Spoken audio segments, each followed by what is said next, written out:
Hey,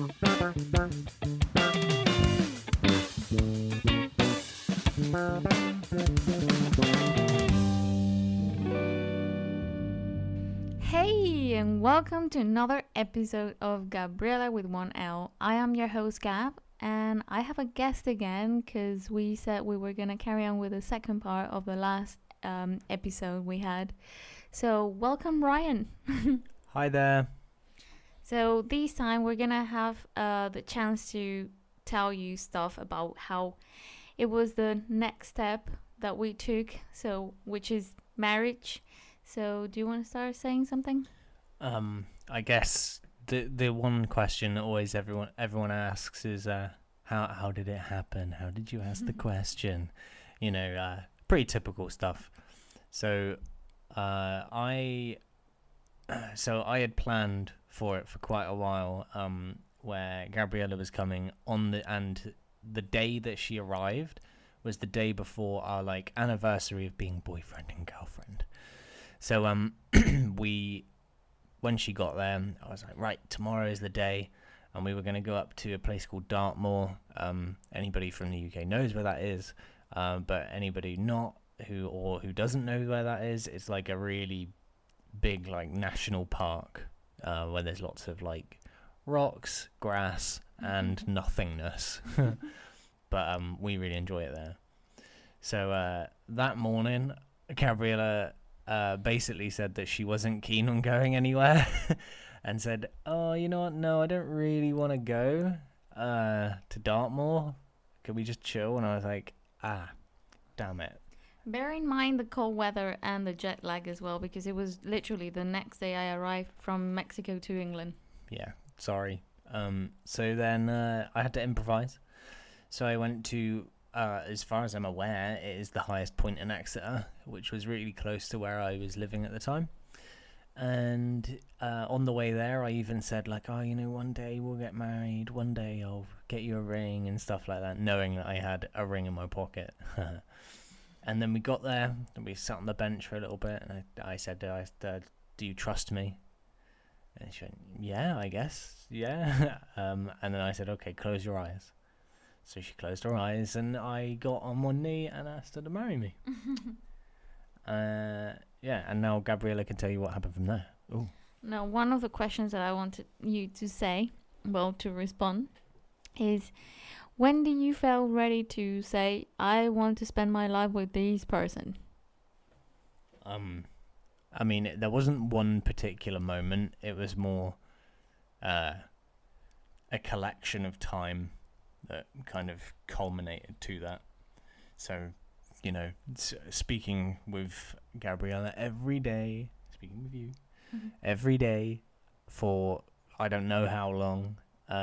By that point, 2015. When was it? Actually, because we got married in 2015. No, we started talking in 2010. But then when did I propose? 2013. So 2013. So I was only 3 years in. So not a lot of people do that.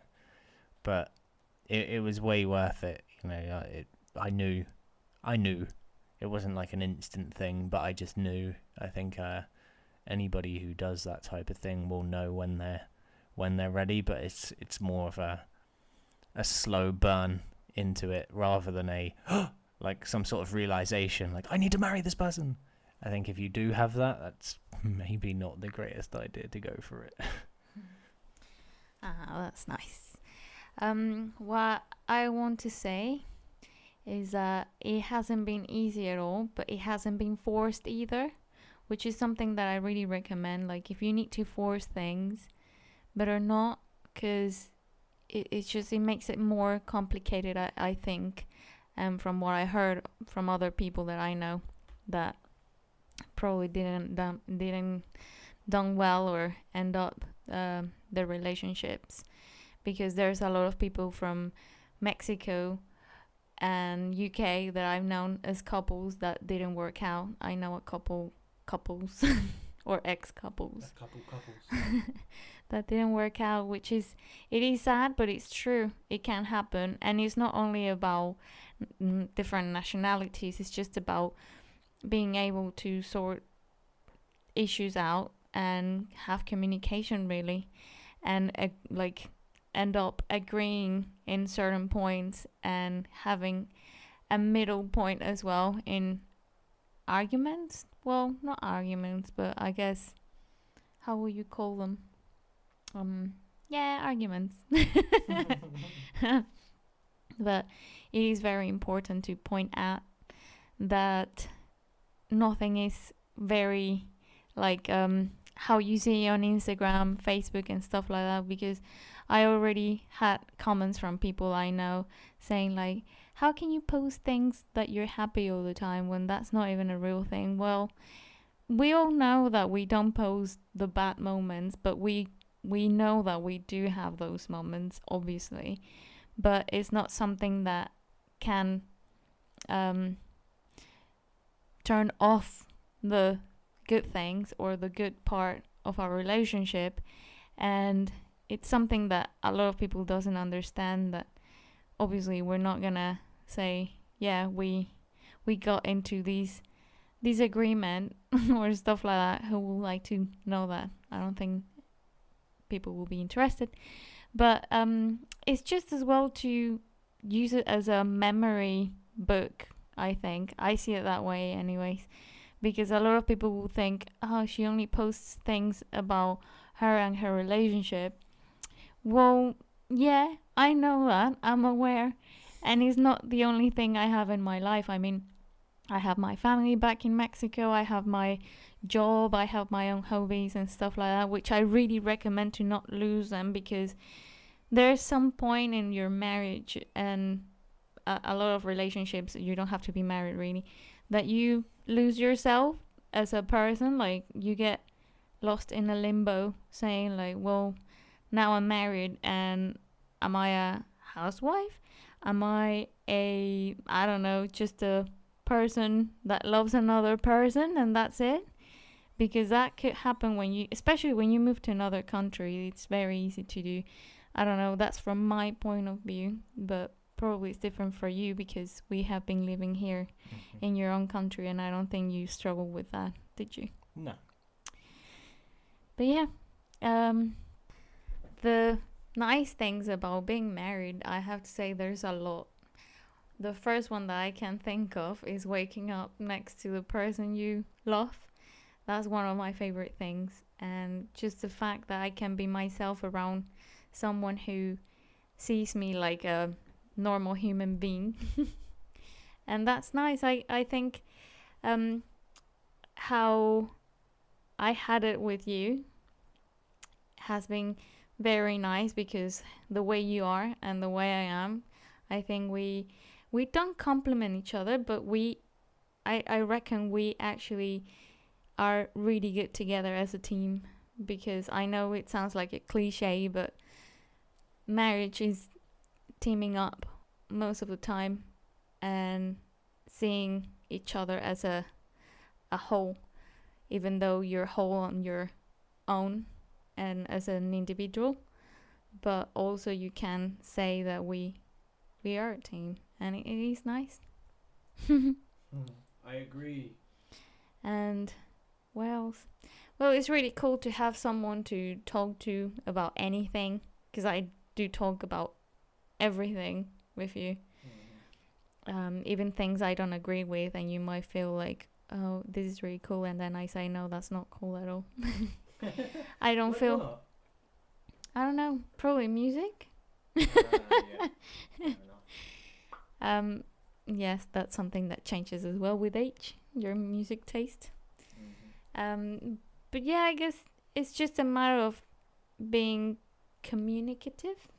Yeah, communicative. Yeah. And being aware that nothing is gonna be all good all the time, and you have to put effort, and both parts have to put effort on working out and agreeing in certain things. Who's gonna clean, who's gonna cook, when, how, and all that.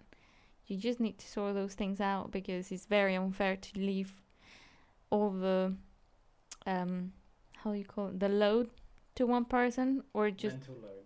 That's mental load. Yeah, that's not fair. Even though at the beginning it wasn't like that, because I obviously didn't have a job, and I was at home 100%. So I used to do a lot, if not everything, probably at home.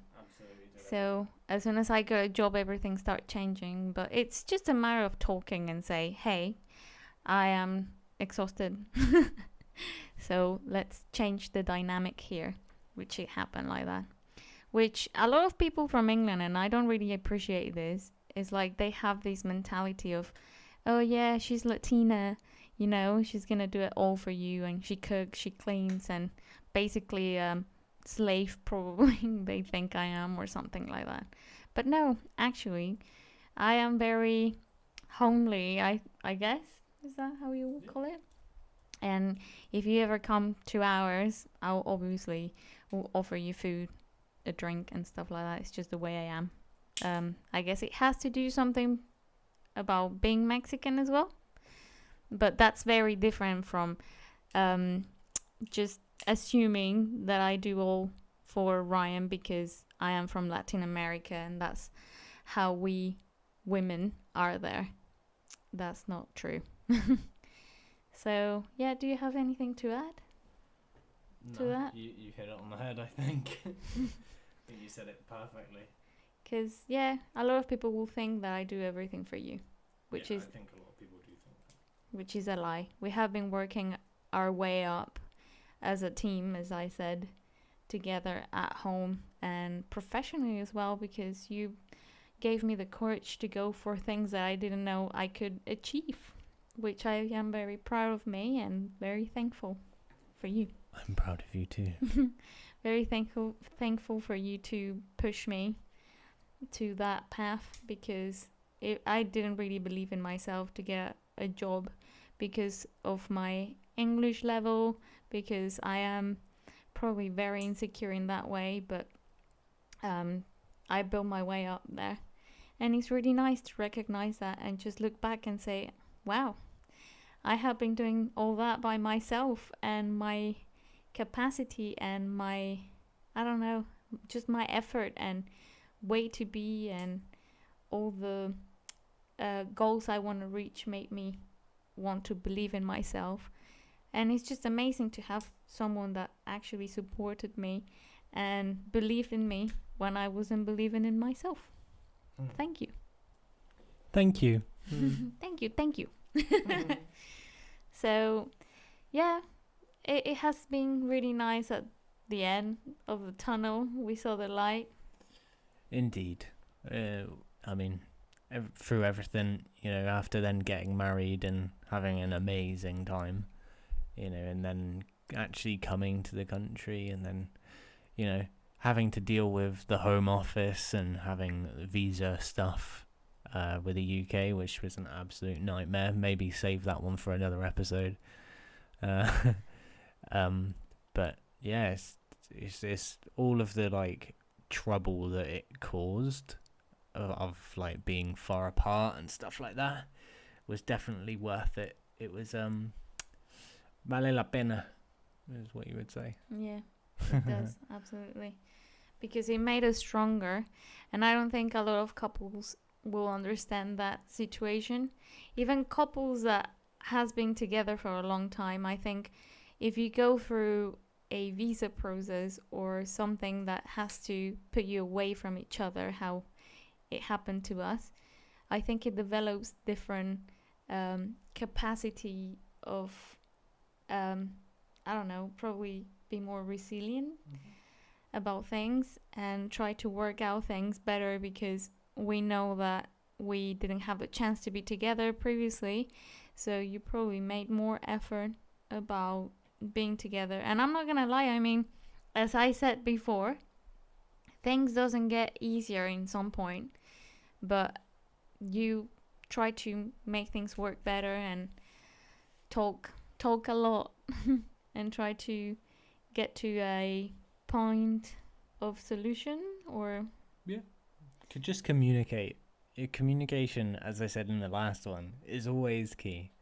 Talk about things, the same as, I don't know, it's weird to say, but mental health and being married, the advice is the same. Talk to each other. and no violence as well, because the things I heard sometimes is just very painful to hear. And I understand that things get complicated sometimes, but there's no need for violence. All with being calm, try to understand each other's point of view, because we are very different people and we think so different, and sometimes it feels like it's not gonna go anywhere because the way we think, but we try to make it up for all the difference that we have in between criterias as well, because we are all different. And yeah, marriage is just a something that it's for very brave and strong people, I think. You just have to make sure as well you're marrying the right person. Luckily we found each other and life was just easier from then on. But if you don't have that right person, it's never gonna work. Yeah.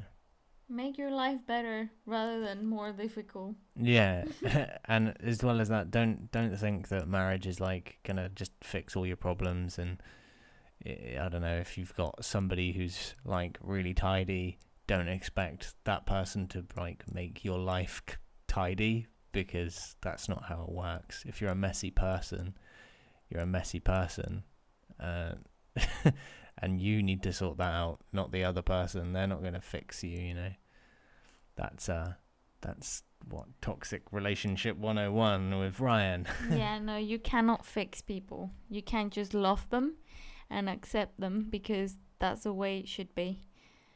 People can change if they want, and if they realize, and if it's something that they actually need to change to make themselves better, that's another whole story, but you won't be able to change anyone. Just so you know. That's our advice.